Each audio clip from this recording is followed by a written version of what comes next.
Teachers here are very helpful and they make the classroom very friendly, which makes learning easy and fun. First of all, I didn't like UT because used to get very low marks in the test, but frequent practice and my doubt session helped me a lot to overcome and perform well in my board exams. मैं universal की वजह से आज मेरी daughter को 94% मिले, इसके लिए मैं यूटी का बहुत बहुत धन्यवाद देता हूँ. As we say that the practice makes a man perfect. Yes, I believe in that because the test series conducted regularly has helped for the practice, and this makes a man perfect. First thing what a guy like me will think when he goes to a class is some kind of boring class, but then when I went to UT the first day, I discovered that it was not just a boring class, it was a playground for using your mind. They help you to not just learn it, but they imprint in your mind in such a way that learning becomes fun. So these were my feelings for UT. It's not some kind of ratta type speech. They helped me, means they were so helpful that today at this moment I could prepare the speech right now at the moment I am speaking. UT did not only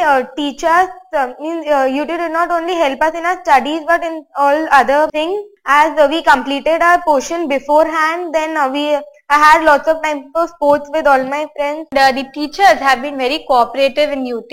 Any doubt if you ask, they will never scold, or they will always solve our doubt. It has not been that I have never had any problem being in the UT. I used to always be stressed by writing tests and test series and manage the school studies. But it has been possible because of my parents' encouragement, that they always used to say that never matter if you get any kind of marks in test series, but go and write, it will increase your confidence.